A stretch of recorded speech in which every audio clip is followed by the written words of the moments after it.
On this episode of the Contagious Influences of America podcast, dream of walking a red carpet? What if I told you the best red carpet you'll ever find you're already walking on, and it's through your front door? What we don't want to do is pour all of our time and attention in a place where we are replaceable, only to retire one day and go home and find that we've been replaced in the one place that we're irreplaceable.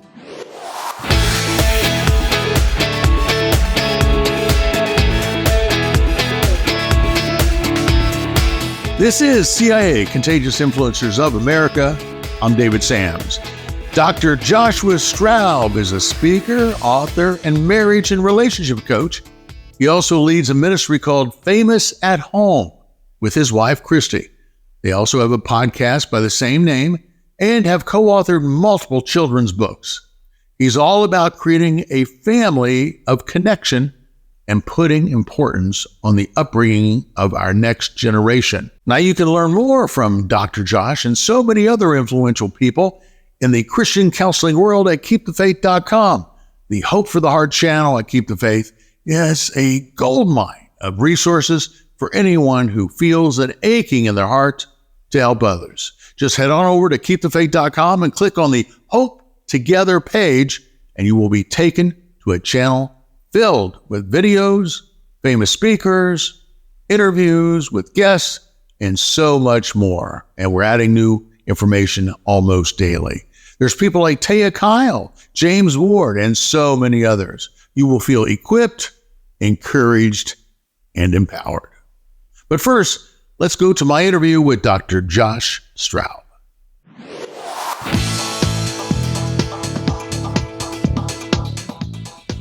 Famous at Home. Sounds like a sitcom. Probably could be. Probably is, right? Yeah. How did you and your wife come up with that? Yeah. And what's it mean? Yeah. So it's interesting how you look at our culture today and you see that there's so much in our post-industrial revolution American Western world that is highlighting the success and the achievement of the individual at the expense of the family. And we're seeing that at the familial level with the families we get to coach and work with. So for example, but it started with me. I mean, it started with us where, throughout my 20s, I was 30 by the time we got married. And, so I had my career going and I'm on stage and I'm speaking and I'm traveling and I'm doing all these things. And our greatest opponent came in our marriage, came in weighing 8 pounds and 1 ounce. So when we had our kids, in the early years, it was so difficult for us. They didn't sleep.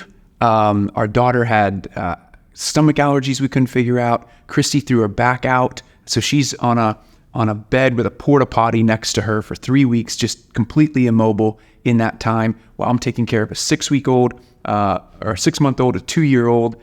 My dad has congestive heart. He had congestive heart failure. He's not doing well. There was so much going on. And yet I'm now out and I'm traveling and I'm speaking and I'm doing these things and she feels at home. And I remember coming home one day and she looked at me and she said, "Why don't you ever ask me about what's on my heart?"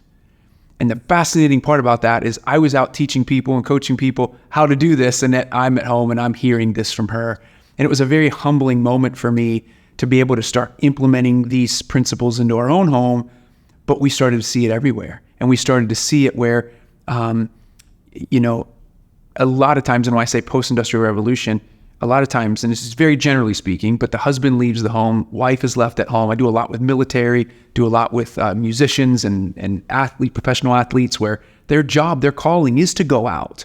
But what happens is we end up pursuing idols outside the home, and then inside the home, our families get the leftovers. And that's really where this came about, is this whole idea that our greatest fans are already living under our roof. Our greatest red carpet that will ever walk is through our front door. And what we don't want to do is pour all of our time and attention in a place where we are replaceable, only to retire one day and go home and find that we've been replaced in the one place that we're irreplaceable. And I think that's really where the heart of Famous at Home comes about. So tell me one of the prime principles that you were out teaching at the time. Yeah. That when all of this hit at home, you thought, this has got to be principle number one that I implement in my own home. Yeah, it's a great question. And we always say this when, especially working with married couples, is what's going on within your spouse's heart matters more than what's going on between the two of you. So in other words, I say that I think communication is so overrated because oftentimes we even forget what we were arguing about. Whereas if we prioritize what's going on within our spouse's hearts, what's going on between the two of us will take care of itself. In the Bible, it says, when you get married, you become one flesh. And the Bible says to guard your heart, for it is the wellspring of life. And I believe that when we guard our marital heart, that when we guard that marital heart, life will spring from that. And so that my priority then is to guard and fight for Christy's heart. And so when she's coming to me saying, why don't you ever ask me about what's on my heart? I have to realize, whoa, maybe I have been, but I've been missing it. Or, and if she were here, she would say in my defense, she had no idea. She was drowning. But I needed to really start. And that was a moment where I started to say, okay, let me start fighting for your heart. And one way that we do that, one strategy we have is called 15 minutes a day, where it was funny because it wasn't funny, but it kind of is. You look back on it now and you see the humor in it is my friend John Townsend has a program. And he said, Christy, if you let Josh come out for this 1 week, he said, it'll change your relationship 10 years from now. Well, that 1 week for me being away happened the week after she said to me, why don't you ask me what's on my heart? And so it was like, she's hurting. And it's like, well, I'm going to leave, But what came out of that, and one of the principles that Dr. Townsend taught was that the greatest leaders have the ability to be able to label that it's not just about content-based conversation. You're not just talking about the business of the day, but it's process-based conversation. So in other words, the greatest leaders know how to process the content based upon what another person is feeling in the relationship. And I knew that if I wanted to be a great leader, it had to start in my home. So I came back after that event and I sat with Christy and I said, can we just practice something for 15 minutes a day? Let me sit down with you and let me just hear one positive emotion you felt today and what was one uncomfortable emotion you felt today. Because if I can get a layer deeper than the business of the day, I'm starting to now all of a sudden pay attention to what's going on within her heart. And it worked. Over time. Yes, it did. But it has to become a lifestyle. I tell families this all the time. And I do a lot of work with Joint Special Operations Command, with military families. And because the very thing that they're trained to turn off to survive on the battlefield is the very thing they have to turn back on to survive when they get back home. And so, there a lot of these military guys, and a lot of us, all of us really, there's not many of us who grew up talking about emotions in the home, where our parents were saying, okay, let's our emotions matter. Let's talk about them. And the reality is, the reason we do this is because if we repress our emotions or we suppress them, they will have more control over us than we will have of them. In order to have control over emotions, you got to be able to pay attention to them. And so over time, what we tell couples is where it really starts to work. It's not awkward that you're sitting down and looking at each other across the table and just saying, honey, how you feeling today?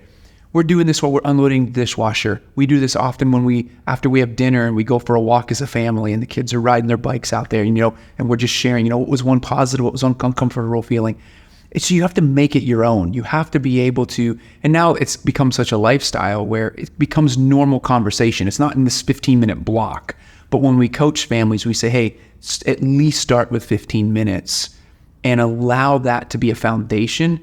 And I say this as a coach. If you're a sports coach, you're saying, hey, you got to practice the fundamentals. You got to practice the fundamentals, practice the fundamentals. I say that as a marriage coach, if you're going to make the field, if you're going to be on my team, this is the fundamental. Practice every single day, entering your spouse's heart without fixing it. Just listen, just be there, just be present and listen to what's going on within your spouse's heart. But as guys, isn't it natural for us to want to fix it? Oh, 100% every time. And that's the hard part, is we want to fix it. But what I will say to Christy often is I'll use this phrase is, how can I serve you right now? Or what do you need right now? And a lot of times she says, I just needed you to listen. Thank you for listening.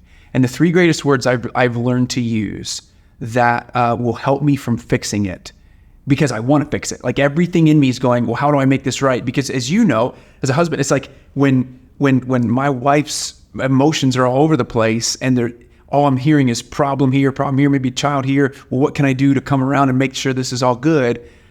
A lot of times I'm realizing that when she just has the opportunity to share with me, she leaves there and all of these problems weren't as big of problems as she felt them in the moment. It was the overwhelming feeling. And so the 3 words I tend to use the most that I found to be really, really helpful, and this isn't any relationship, but is simply tell me more. Just tell me more. Because it's entering into their story. It's entering into their world. And in a busy, hurried culture, one of the things we find, we surveyed over 700 parents. We asked them their greatest parenting struggle. And their greatest parenting struggle is too busy and not enough time. And I think in the culture we live in today, in the hurried culture, we're not really truly seeing one another. And this is just a strategy in a way for us to really see into our loved ones and for them to feel seen. So you were out doing speeches, workshops. You were doing the weekends too, weren't you? Yeah, doing coaching. Yeah. And you had this lightning bolt sort of hit you guys, and then you started Famous at Home. Yeah. Right. Yeah. And that has just done wonders over the last few years. Yeah. Right. Yeah. Why is there such a need for Famous at Home? First of all, explain to folks what Famous at Home is. Yeah. So Famous at Home, we have a podcast called Famous at Home. So it's a content-based and coaching organization. So we have podcasts, we have books. We have a line of children's books. One of them is called What Am I Feeling? It's kind of the big one. Has a What Feelings poster. And this really all started. So Famous at Home is a podcast, as the coaching, and then we do coaching intensives as well for married couples. And so it really got its start through this whole idea of emotional safety. Back when we were in those early difficult years, I have a PhD in counseling, and my area of research was in the area of attachment and emotional relationships, emotional safety in relationships. Mm-hmm. And I went back and I looked at the data to say, what parenting is so overwhelming. There's so many things that are coming at us as parents. You don't have to be a parent for more than 5 seconds to realize it's the most guilt-ridden, shaming task on the planet. And we're being shamed in so many different ways. We already feel like we're failing as soon as we take them home. I couldn't even believe they let me take a child home and put it in a car seat. I was like, wait, I take this thing home with me now, But I went back into the data and I found that every single major outcome we desire in our kids, from getting good grades to extracurricular activities to adulthood, having friends, healthy friendships as adults, getting married, staying married and enjoying your marriage, having high marital satisfaction, having a career that sticks, even having a faith that sticks. Every single one of these outcomes was linked to this idea of emotional safety. And that's the hub of the wheel with everything that we do, is how can we help families understand, again, that the greatest red carpet they will walk is through their front door, and they can enter in and their children and their spouse feel seen and feel safe, because that's the foundation from which we can step out into the world in our calling and build the kingdom of God. So you created this curriculum. And is it just for homeschooling, or is it just... Okay, so we have 2 different types of things. So we got the Famous at Home, our coaching that we use for families, for married couples to lead their family, to set rhythms, to set family values, and to really carry out their family mission and discover what their purpose is.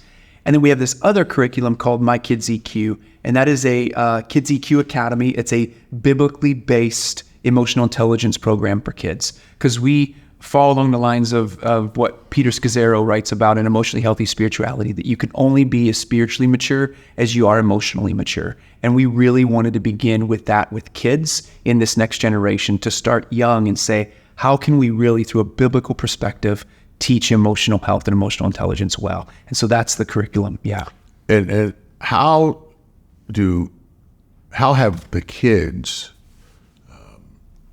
accepted this? Yeah. Great question. What kind of response you get? Great question. The first response comes from the parents of going, why didn't I have this when I was a kid? Like, I wish I would have had this when I was a child. And we piloted this at a school in Nashville, actually, outside of Nashville. And it's it's going really well. We K through 12. We have launched it online with K through 5 currently. And what's fascinating is it's given kids language. Kids love the activities. They love, what's also really fun is they have the ability to then, the lessons that they're learning, one of the greatest feedbacks we receive is the lessons that they're learning, it's a mirror for their parents. So it's like, Mom, you're teaching me to be heart smart, to pay attention. Like we talk about IQ being head smart. We talk about EQ, emotional intelligence, being heart smart. And so that's me being able to read a room. It's me being able to step in and have empathy for somebody. It's me realizing that I don't want to overreact in my anger. But then what happens when mom and dad overreact in their anger? And so as the parents are teaching this, the kids are also becoming aware in the home of how everybody is managing their emotions. And so that's one of the really cool pieces of feedback that we've received from it. It's interesting in this day and age when there's so many other things that we hear in the media that kids are discussing and talking about. How do you apply this curriculum, even homeschool, and still deal with social media? Because you've kind of come up with a curriculum that somewhat protects the family from a lot of the craziness that's going on out there, right? Yeah. But yet we still have social media. That gets, I don't know, maybe your kids aren't on social media. Yeah, they're not. Yeah. I'm of the belief that once your kids are exposed to social media, or once we give them a phone, their childhood is over. Really? Their childhood is over. What they're being exposed to is now all of a sudden likes, comments. I mean, it's like we're drawn into all those things, the things that they're seeing, the content that they're exposed to, all of these things. I even on the internet, I would say that,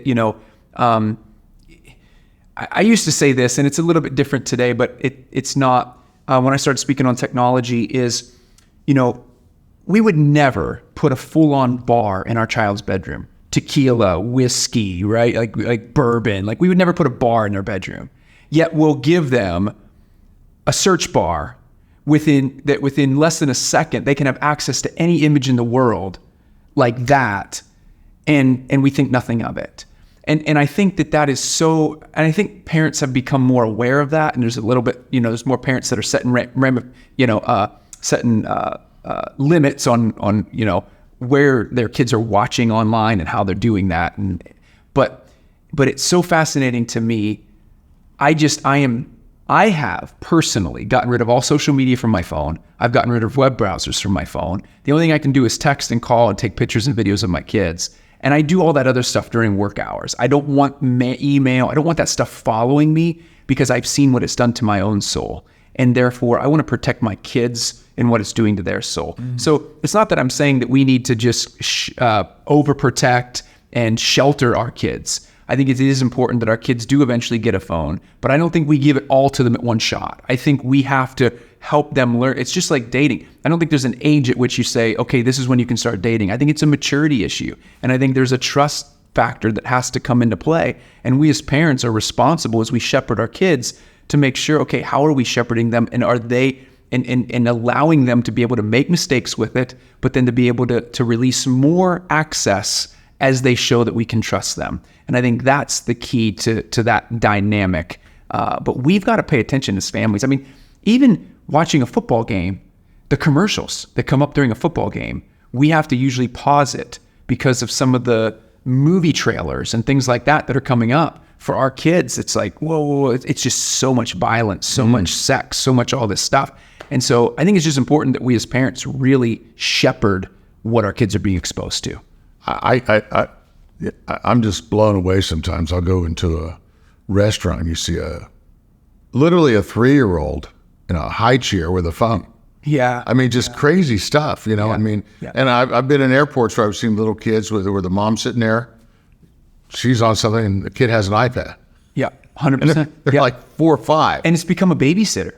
It's because I think parents are so stressed in our culture today. Again, I'm going to go back to we're so hurried, we're so pressured, we're so busy that honestly, like, and I mean, there's times we've done it where it's like, here, just our kids love Dude Perfect. So Dude Perfect's a safe kind of like, I'm just going to give a shout out to that. But, here, just watch a Dude Perfect show for a couple minutes, like where we do need a break. And I think it's important that as parents, we do get respite, we do get a break. But at the same time, when you wire a child's brain for relationships, it becomes wired for relationships. But when you, especially in those first 5 years of life, you wire it for screens, it becomes wired for screens. And what we're trying to do is we're trying to wire our children's brain for relationships, because Jesus says, love your neighbor as yourself, which implies that we've got to teach our kids how to love themselves. But they can't love other people if they don't know how to step into the shoes of another person. If they haven't learned how to feel themselves, and we've numbed out their feelings with screens, they're not going to be able to step in and understand what another person is feeling. And so that's where the core of this really comes from, even with the curriculum, is to say, how do we help our kids identify feelings so that we raise them to love God and love others really, really well? Well, I've read so much on the new epidemic of loneliness. Yeah. We're living in a very lonely world now. I think that the social media has contributed to it, the phones, of course, tablets, etc. But let's talk about that, because I want to know. Just paint the picture for me, and I don't want to jinx it. Go ahead. But I want you to kind of paint the picture for me as a dad who is in the center of all of this, and trying to create change and with this amazing thing that you and your wife are doing. How do you expect for your kids to turn out, let's say 10 years from now, Yeah. by going down this path and having guardrails, so to speak? Yeah. But I mean, I think you're a pretty normal guy. You love college football like I do. I mean, it's stuff like, it's not like you don't have a TV in your house. Right. Right. 100%. Yep. And by the way, I know people that don't have a TV in their house. We have great friends who don't have TVs in their house. Yeah. And I've watched them raise their kids, and their kids are phenomenal. I'm like, whatever you've done, I want to do it. Yeah. Yeah. But I would say that you do have a TV at the house. Yeah, okay? we do. Yep. Because I could never. By the way, my sister and brother-in-law, when they were raising their 6 kids, they barely had a TV in their house. And they have great kids. Yeah. They're all great kids. Yeah. But that being said, how do you hope your kids turn out based on the way that they have been protected and raised and educated, versus people? And I'm not judging those people. Well, I sort of am judging, I guess. I mean, when you put a tablet in the hands of a 4-year-old and say, "Go at it," Yeah. Well, what you're doing is you're shutting down creativity and imagination. And so the way that I describe this is there was a research study done where they put people in a room and they wanted to leave them alone with nothing but their thoughts. And so they had no phone, they had no tablet, no book or anything. And so they said, we'll just sit in a room. And the only way you could get out of the room was to give yourself an electrical shock. And so you can imagine, it's like, I'm bored, let me just get out of here, let me shock myself, right? The average amount of time that a person sat in that room before they got out was 6 minutes. And I'm thinking, oh my gosh, if you let me in a room by myself with nothing but my thoughts, you're probably going to be falling asleep, because I'm going to be in there for hours. I mean, but yet research shows that it takes at least 15 to 20 minutes of boredom for creativity and imagination to kick in. And so what we're doing is we're shutting down the imagination and creativity of our children by constantly putting a screen in front of them. And boys in particular are susceptible to the video games. Girls in particular, especially in those preteen years, are susceptible to the social media because of the relational dynamic, right? And so what I'm teaching my son is, and he has a Nintendo Switch, he gets 45 minutes on Friday and 45 minutes on Saturday, and that's it. That's his Nintendo Switch time. So like you said, we're not keeping them from it. I have friends who have, but and their kids are amazing. So I'm trying to go more of the less than the more. Mm-hmm. But at the same time, I want my son to learn. And these are the things that I'm teaching him along the way, where he'll say, Dad, can I get some more time tomorrow on Nintendo Switch? Or Dad, and now it's at a point where I'm saying, okay, you monitor your 45 minutes. Oh, Dad, I went over. Okay. All right. Why'd you go over? Why didn't you set, right? What was going on? Dad, I just want to keep doing this and I want to earn this. And the gamification, but he's learning how enticing that is. He's learning how addictive it could become. And so that's what I want to teach my kids. I don't want them to just be completely sheltered. No. I want to raise them in a way where we're having conversation about it on an ongoing basis. What are we exposed to? But that requires me to be involved. It requires me to be present, and it requires me to ask questions. What are you learning? What are you seeing? What movies what movie, we're usually watching every movie at this point. Our kids are 11, 9, and 3. So we're monitoring everything they're watching. But at the same time, you can't. There's a point where you can't. Mm-hmm. So we want to have the conversations of, research shows that morality, a sense of right and wrong, is usually developed by the time kids are about 12. And so we want to have these conversations now and these ongoing. And so, one of the strategies we've implemented, let me just go back for a second. Imagination and creativity, I believe, is the single greatest factor for helping our kids stay off of screens.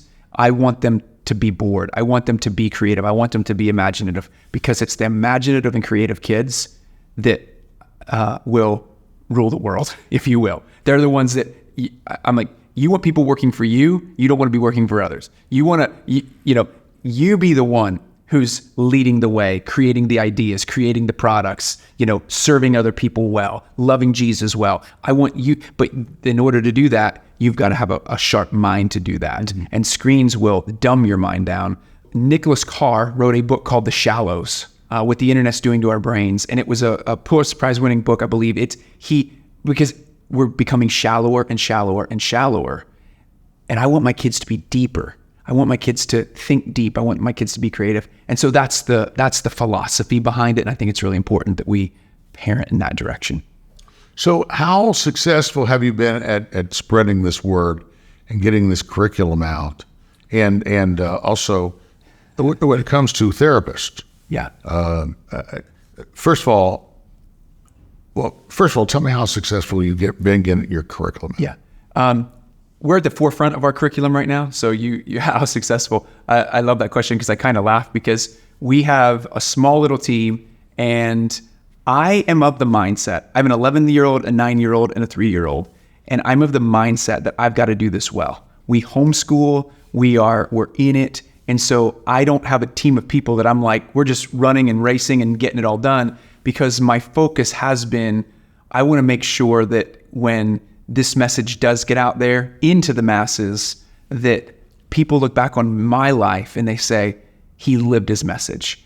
And so I'm really prioritizing more living my message right now than I have been even forcing that out into the world.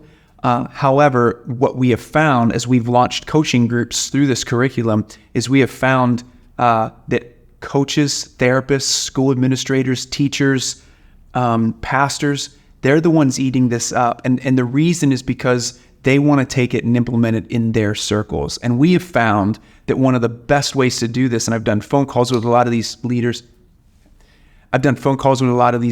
and there's an overwhelming consensus that we need to go to the leaders, we need to go to those that are implementing it, because so many parents want to consume this curriculum maybe more so as my child's acting out, my child's got this. This is an educational curriculum. This is a curriculum that requires the parent to also implement it in a way where they're emotionally safe in their home. They're living the message. And so we want to really make sure that we do a good job of coaching the leaders to then implement it in their local communities so that we do it well. So how do you cultivate emotional safety with your kids? Oh, that's a great question. So we cultivate emotional safety by, similar to the marital piece that I was describing earlier, the 15 minutes a day. One of the things that we do is we ask our children, instead of a high or low, we ask them, what was one positive or one uncomfortable feeling you felt? And we do that typically typically do that on Shabbat dinner night. And so we practice Sabbath in our home. And I think, I'm just going to be honest, I think emotional safety starts with rest. We were designed, God created us in Genesis chapter 1, Adam and Eve, the very first thing that they did was they rested. They were created on the 6th day, and on the 7th day they rested. And I believe that we were designed and created to live from rest and not fighting for it. And so we practice Sabbath on Saturday in our home. We practice the Jewish Shabbat dinner on Friday night, and we go through Saturday night at sundown. And the reason we do that is because we go to church on Sunday, we serve at our church, but that's not really restful, And so we really cultivate what does rest look like in our home. And our kids get so excited about Friday night dinner. We have extra dessert. We make it fun. We make it awesome because Sabbath is a gift from God. And we want them to experience that gift that God has given us. And so during particular Friday night dinner is when we'll look back on the week and we'll say, what was a struggle you had this week? And what is something you want to celebrate this week? Because even that same rhythm throughout Genesis chapter 1, after every day that God created, he said, it is good. He looked back on what he did and he said, it is good. And we live in such a culture that we hurry so much that we feel like we end the day with not having enough time in the day. Or we look at, we didn't get done, instead of looking at what we did and what God accomplished that day. And so we're really big on trying to set rhythms of celebration, but then also going deep into the feelings of the day. So one example of this would be our daughter came home. Our daughter Kennedy's 9. This was a couple years ago, but she came home. We were at some friend's house, and she was playing with 2 other little girls. And she came home that day, and she's our sweet girl. We call her Sweet Kennedy. But she came home that day. She was defiant. She was disobedient.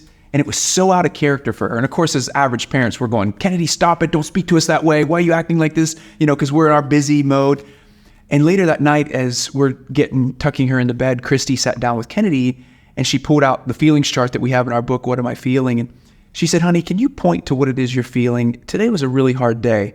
And Kennedy, her little finger started at anger, and then it moved down to sad, and then it moved over to embarrassed. And Christy said, honey, did something happen today? And Kennedy said, yeah. The 2 girls that she was playing with at our friend's house decided they wanted to play by themselves, and they went into the other girl's bedroom and shut the door and left Kennedy in the hallway. And that came home as disobedient, disrespectful behavior. And I think as parents, if we are just parenting out of behavior, what we can do is we can confuse their behavior for what's really going on underneath. And that's where it takes time. It's where we have to slow down and we have to enter into our child's world and see what is actually going on underneath that might be causing the behavior. Because often we personalize it and we take it personal, and it usually has nothing to do with us. And so being able to use bedtime, as Moses described in Deuteronomy 6, being able to use dinner time as opportunities for us to be able to look at them and say, tell me about your week. What did you experience this week? Where did you feel brave? Where did you feel content? Where did you feel excited? And then what were some uncomfortable feelings that you might have felt this week? And so we're just really huge about those rhythms. One other way that we do that is we have a Sunday family meeting, and we look at the week ahead. We look back, we reflect, but then we also look at the week ahead. And one question we always ask our kids is, what do you need this week? What do you need from mom and dad this week? And that gives us a pretty solid temperature gauge on where they're at and how well we're doing as parents. So for counselors listening to this right now, watching this, and they want to become part of this movement that you're creating, how can they find out more? Yeah, famousathome.com, or you can also go to mykidseq.com is where everything will be at Famous at Home. You can even find My Kids EQ at famousathome.com. And what's the reception been like with counselors? Yeah, unbelievable. I'm so excited to support therapists and counselors as much as we possibly can to get these resources into their hands, because they have used the My Kids EQ curriculum in their therapy offices, and we've just heard great feedback from them that it's biblically based, but it's also a tool that they can use with the kids and then also bring the parents together in the therapy sessions with. And so we've gotten great feedback from them, and I'm really excited to continue to resource therapists. Fantastic. Well, thank you so much. Yeah, it's an honor for what you do. Thank you. And thank you for the marriage counseling. I appreciate it. You're welcome. Honored. Appreciate you, my friend. Thank you, my friend. Thanks again, Josh. Now, I hope all of you out there that you felt inspired by this and you felt like you picked up some good pointers, especially those of you who are parents. I know I did. And I appreciate you. I appreciate Josh. I appreciate the ministry that he and his wife, Christy, have going. And I also appreciate our team who put together this incredible a channel, this Hope for the Heart channel at KeepTheFaith.com. You're going to find so much great content over there.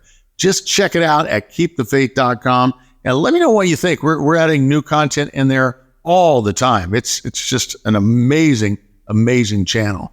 I'm David Sams, and you have been listening or watching, if you're watching us on YouTube, the Contagious Influencers podcast from the #1 faith-based syndicated show in all of America, and that's Keep the Faith. To rate and review us, just do that wherever you listen to your podcast. We would appreciate 5 stars. And of course, you can check out all of our episodes at contagiousInfluencers.com. So be sure to do that. Until next time, go out there and live that life in living color, because it sure is a heck of a lot more interesting than living it in black and white. See you next time.